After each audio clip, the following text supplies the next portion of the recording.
अस्सलामुअलैकुम। तो भाई कभी कभार ऐसा होता है कि हम किसी चीज़ को जो है वो शिद्दत से चाहते हैं लेकिन वो हमें नहीं मिलती। तो अब क्या करें कि बस वहीं पे खड़े हो जाएं और ज़िंदगी भर रोते रहें कि वो चीज़ हमें क्यों नहीं मिली, या जो नया रास्ता हमारे लिए बन रहा है उस पे चले जाएं। तो बिल्कुल आपके साथ भी अब ऐसा होने वाला है कि आपने जो है वो सोचा होगा कि मेरा आदमजी में एडमिशन हो जाएगा, मेरा फॉरमेन में एडमिशन हो जाएगा, मेरा दिल्ली में एडमिशन हो जाएगा, मेरा जो है वो जिना में हो जाएगा, या मेरा इस कॉलेज में हो जाएगा, या अगर आप मेरी बहन हैं तो यहाँ मेरा सर सैयद में हो जाएगा, या PCH में हो जाएगा, या फॉर वुमेन में हो जाएगा। लेकिन अगर इन कॉलेज में आपका एडमिशन ना हो तो अब आपने क्या करना है, ये सोचा है? ज़रूर सोचा होगा। काफ़ी ज़्यादा मुझे ये मैसेजेस देखने के लिए मिल रहे हैं। तो आज इंशाल्लाह मैं इससे रिलेटेड आपको गाइड करूँगा। याद रखना, आपकी सबसे बड़ी क्वालिफ़िकेशन आपकी नॉलेज होती है, आपने जो सीखा होता है वो होता है। आप अपनी डिग्री हमेशा अपने गले में लगाकर या हमेशा अपने ऊपर लगा के नहीं घूम रहे होते हैं जिससे लोग पहचान सके कि आप पढ़े लिखे हैं या नहीं। क्या आप मुझे देख के बता सकते हैं कि मैं कितना पढ़ा लिखा हूँ, मैंने क्या पढ़ा है, मैंने क्या नहीं पढ़ा? लेकिन नहीं पहचान सकते। हाँ, लेकिन आप ये ज़रूर बता सकते हैं कि हाँ सर कुछ ना कुछ तो अच्छा पढ़े लिखे हैं, जब भी हमें बता पाते हैं, गाइड कर पाते हैं। मेरी वीडियो जो है वो ये वाली ज़रूर पूरी देख लेना। यकीन मानो, जब आपका रिज़ल्ट आएगा एडमिशन का तो आपने जो कॉलेज डाला होगा वो बहुत मुश्किल है ना मिले। क्यों? क्योंकि भाई परसेंटेजेस बहुत ज़्यादा हाई रहती हैं।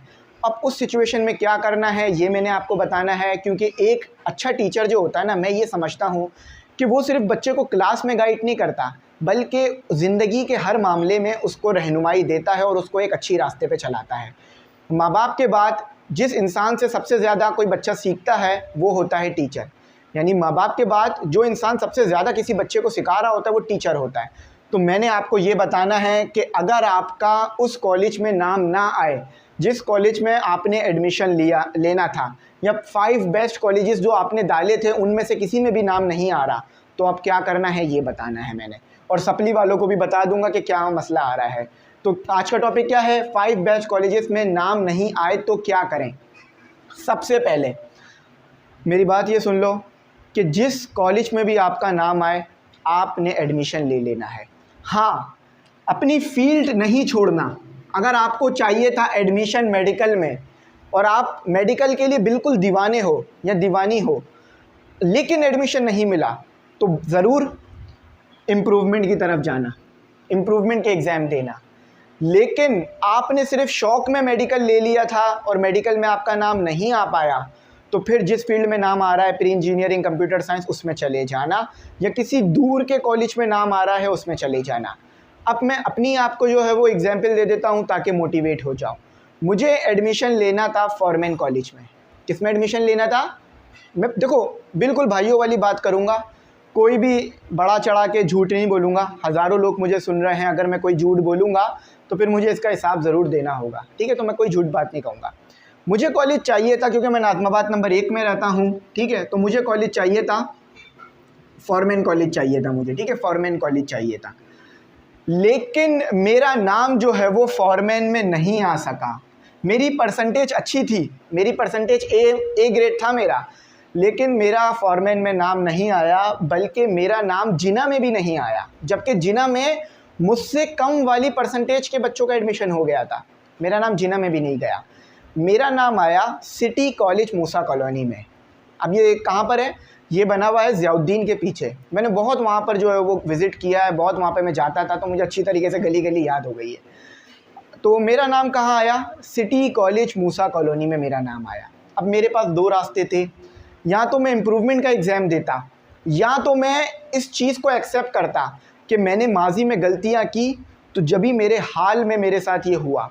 अगर मैंने माजी में थोड़े और अच्छे पेपर दे दिए होते, थोड़ी और अच्छी तैयारी कर ली होती, तो आज मुझे घर वालों के सामने, मेरे भाई के सामने और दूसरों के सामने शर्मिंदा नहीं होना पड़ रहा होता कि तुम्हारा क्यों अच्छे कॉलेज में नाम नहीं आया।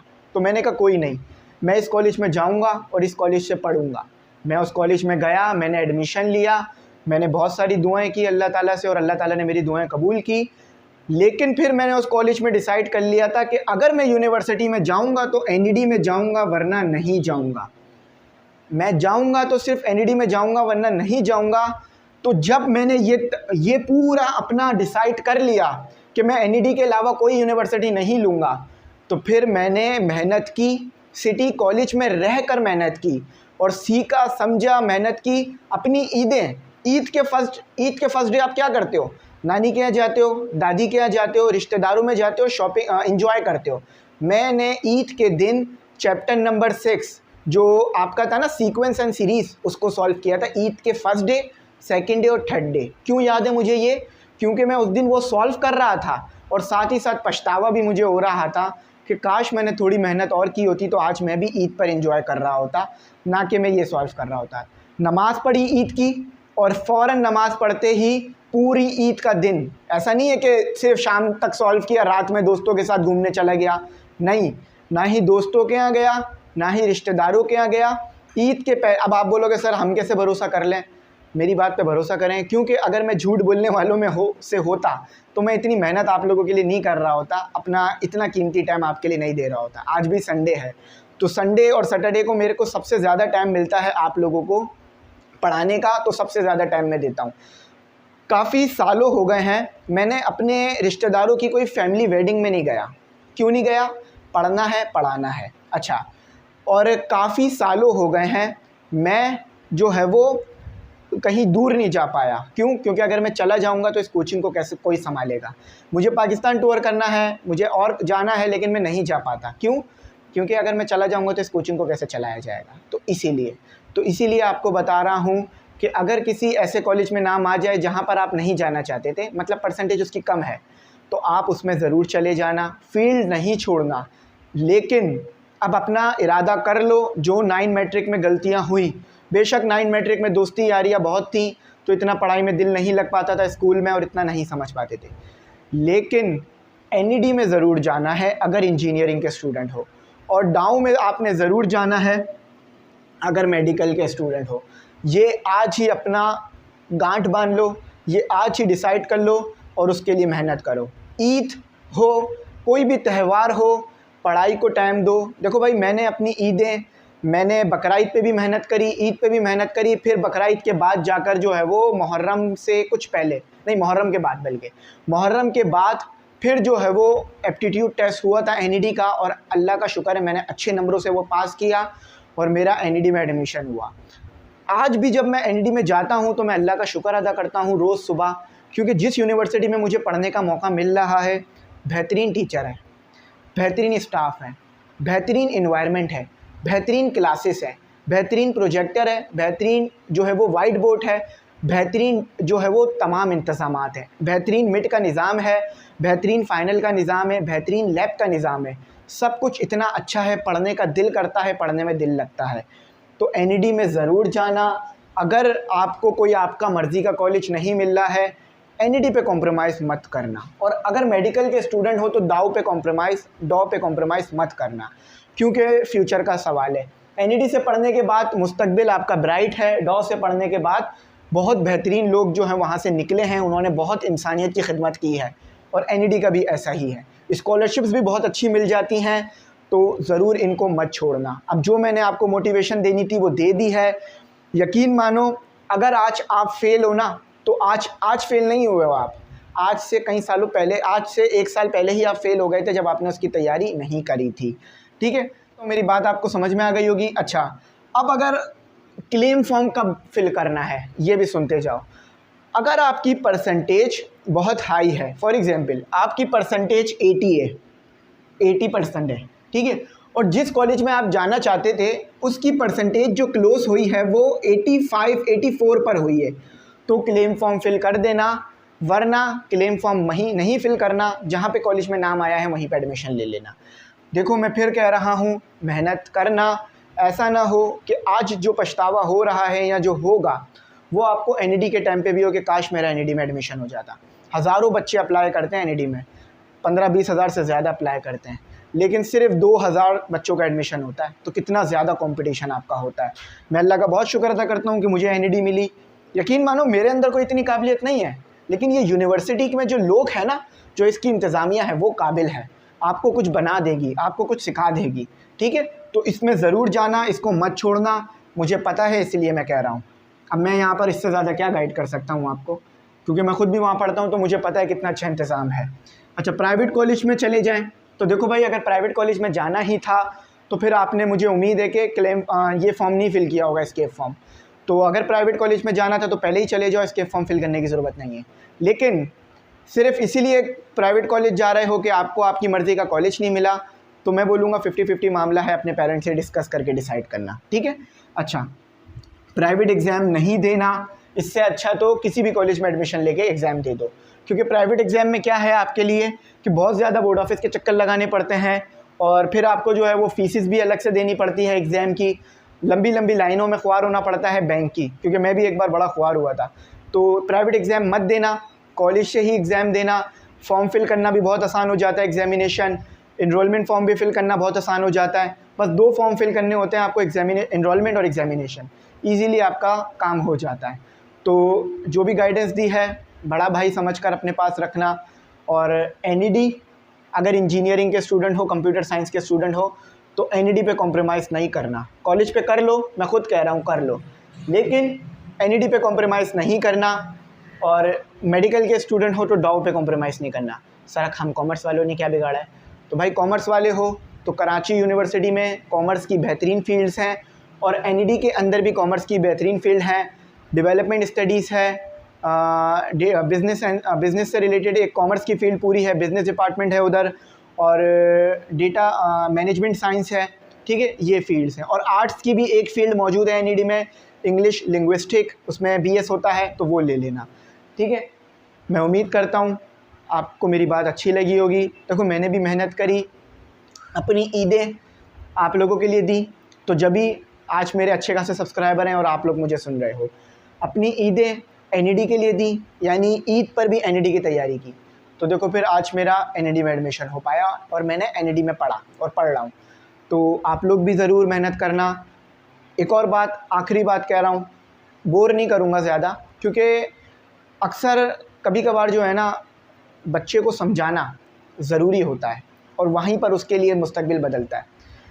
यकीन मानो आज का दौर ऐसा है, तालीम के बगैर आप कुछ नहीं कर सकते, ठीक है। तालीम आपको चाहिए। मैं जिन टीचरों से नोट्स बनवाता हूँ, यकीन माने उन्होंने अपने बहुत मुस्तकबिल को बदला है। वो जो है स्कॉलरशिप से पढ़े, लेकिन अब हज़ारों लाखों कमा रहे हैं। क्यों? उनके पास अच्छी तालीम है, अच्छे लोगों में उठते बैठते हैं, अच्छा खाते हैं, अपनी गाड़ी है, अपना घर है। कैसे? तालीम से उन्होंने हासिल किया। इज़्ज़त है माशरे में, उनकी फ़ील्ड में उनको पूछा जाता है, यानी उनकी फ़ील्ड में उनको माना जाता है कि हाँ ये एक अच्छा इंसान है। आपके साथ भी ऐसा होगा, लोग आपका भी वेट करेंगे, लोग आपके आने पे भी खड़े हो जाएंगे कि सर आ गए हैं, लोग आपके कॉल का इंतज़ार करेंगे। आपको किसी के कॉल मैसेज का इंतज़ार नहीं करना पड़ेगा, आपका कोई कॉल मैसेज का इंतज़ार करेगा। अभी मैं पढ़ा रहा हूँ, लेकिन मेरे सामने मेरा जो है वो पीसी रखा हुआ है जिस पे हमारा आपका सिस्टम खुला होता है, और मेरा मोबाइल भी। तो मैं कंटिन्यूसली, मेरी नज़र उधर पड़ रही है कि वो मोबाइल बज रहा है, उस पर मैसेजेस आ रहे हैं, लेकिन मैं जवाब क्यों नहीं दे पा रहा? क्योंकि मैं आपको टाइम दे रहा हूँ। जैसे यहाँ से फ्री होऊंगा वहाँ पे टाइम दूंगा। तो बहुत बड़ी बात होती है कि कोई आपका इंतज़ार करे। मेहनत करो, जो भी चीज़ ज़िंदगी में चाहिए ज़रूर मिलेगी। यही तालीम आपको उस तक लेके जाएगी। इसके अलावा मुझे नहीं पता कोई और ज़रिया है। बिज़नेसमैन भी बनना चाहते हो तो भी तालीम के ज़रिए से ही अच्छे बिज़नेसमैन बन पाओगे और अपना बिज़नेस ज़्यादा ग्रो कर पाओगे। उम्मीद करता हूँ मेरी बात समझ में आई होगी। हाँ, अगर कुछ बुरा लगा हो, आपको लगा हो कि आपको ऐसी बात नहीं कहना चाहिए थी, तो मैं उसके लिए माज़रत करता हूँ। आपका मुस्तकबिल आने वाला जब भी अच्छा होगा जब आप अपने आज के अंदर मेहनत करेंगे। जो माजी में किया उसकी सज़ा आज मिलेगी या फ्यूचर में, जो आज गलत करोगे उसकी सज़ा फ्यूचर में ज़रूर मिलेगी। तो कोशिश करो अपने साथ गलत ना करो। मुस्तकबिल में आगे बढ़ना है तो पढ़ो, लिखो, सीखो, समझो। आपको लग रहा होगा सर ज़्यादा टाइम ले रहे हैं, ऐसी वैसी बातें कर रहे हैं, लेकिन यही मोटिवेशन है जो मुझे भी रोके रखती है कि हाँ तालीम हासिल करनी है। मेरा भी दिल करता है कि मैं दोस्तों में घूमूं फिरूं, शादियों में आऊं जाऊं, पाकिस्तान टूर पे जाऊं, ट्रेन में सफ़र करूं, प्लेन में सफ़र करूं, ईदों पे जो है वो दोस्तों के यहाँ जाऊं, पार्टीज़ में जाऊं, लेकिन सब छोड़ता हूं। क्यों? क्योंकि मुझे पता है हज़ारों बच्चे मुझे देख रहे हैं, मुझसे सीख रहे हैं। आने वाले वक्त में इंशाअल्लाह आप लोग इस मुल्क का फ्यूचर होगे। आप ही डॉक्टर होगे, आप ही इंजीनियर होगे, आप ही पुलिस में जाओगे, रेंजर्स में, फ़ौज में, एयरफोर्स में, नेवी में, और आप जो है वो पायलट बनोगे, आप ही लोग वकील बनोगे, आप ही लोग ब्यूरोक्रेट बनोगे, आप ही लोग अकाउंटेंट, बैंकर, आप ही लोग जो है वो अपना बिज़नेस खोलोगे।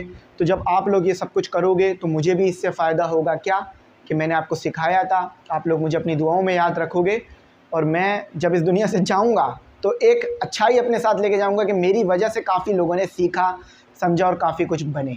तो काफ़ी लोग, आप लोग काफ़ी अप्रिशिएट करते हो अपने कॉल में, मैसेज में, मुझे लिखकर मुझे बहुत अच्छा लगता है। तो यही मेरी असल दौलत है जो आप मुझे इज़्ज़त देते हो। तो मैं भी ये चाहूँगा, थोड़ी आवाज़ मेरी ऐसी हो रही है जैसे मैं थोड़ा ज़्यादा जज्बाती हो रहा हूँ, लेकिन अपने आप को टाइम दो, अपने मुस्तकबिल को टाइम दो, अपने माँ बाप की इज़्ज़त करो और नमाज़ पढ़ो, आगे बढ़ो और तालीम को टाइम दो, ठीक है। दोस्ती, यारी, मोहब्बतें सब बाद में ज़रूर मिलेंगी आपको, लेकिन अभी पढ़ने का वक्त है, पढ़ लो, सीख लो, समझ लो। कल यही दोस्त होंगे आपकी तारीफ़ करेंगे, यही रिश्तेदार होंगे आपको जो है वो तारीफ़ करेंगे। आप किसी शादी में जाओगे तो लोग उठ जाएंगे आपके इस्तकबाल में कि हाँ, ये हमारा जो बच्चा है, जिसने बड़ी मेहनत करके आज ये पुलिस में गया, या ये वकील बना, या ये डॉक्टर इंजीनियर बना। बड़ी तारीफ़ होती है, यकीन मानो बहुत इज़्ज़त होती है। मैं जब जाता हूँ कभी अपने रिश्तेदारों में, तो लोगों को पता है मैं पढ़ाता हूँ, तो वो बड़ी इज़्ज़त करते हैं मेरी, कहते हैं कि बड़ा अच्छा काम कर रहे हो, बहुत इज़्ज़त देते हैं। मुझे नहीं लगता कि वाक़ई ही आप लोग ऐसा जो है वो समझ सकते हो या नहीं, लेकिन आप लोग भी इस इज़्ज़त के लायक हो, मुस्तहिक हो, मतलब आपको भी ये इज़्ज़त मिलनी चाहिए। तो आप लोग ने बस मेहनत करनी है और अपने फ्यूचर को आज से कुछ 4-5 साल देने हैं। सब 6 साल दे दो अपने आप को, 6 साल भी नहीं, 5 साल। यूनिवर्सिटी के जो कुछ साल होते हैं वो तो बहुत आसानी से निकल जाते हैं। सिर्फ़ इंटर फर्स्ट ईयर अपने आप को दे दो, अकेलेपन में तैयारी कर लो, इंशाअल्लाह देखना मुस्तकबिल आपका हो जाएगा। 5 साल अपने आप को दो, 50 साल आपके होंगे। 5 साल एंजॉय कर लो, 50 साल आपके मेहनत में जाएंगे, आपके ऊपर है। उम्मीद करता हूँ मेरी बात समझ में आई होगी। अगर कुछ बुरा लगा हो तो मैं उसमें माज़रत ख़्वाह हूँ, क्योंकि मेरा मकसद किसी की दिल आज़ारी करना नहीं है। सिर्फ़ आपको तालीम से जो है वो आपको तालीम पर लाना है, तालीम पर आपका दिल लगाना है, ताकि आप इस मुल्क के लिए कुछ कर सको, अपने लिए कुछ कर सको, हमारे लिए कुछ कर सको और अपने माशरे के लिए कुछ तो कर सको, क्योंकि एक पढ़ा लिखा इंसान पूरे माशरे को फ़ायदा पहुँचाता है। Thanks for watching. अल्लाह हाफ़िज़। मेरी दुआ रहेगी आपके लिए कि अल्लाह ताला आपको बहुत अच्छे नंबरों से कामयाब करे और NED और डाउ में आप इंशाअल्लाह मुझसे आकर ज़रूर मिलो। Thanks for watching. अल्लाह हाफ़िज़। अपनी कीमती दुआओं में ज़रूर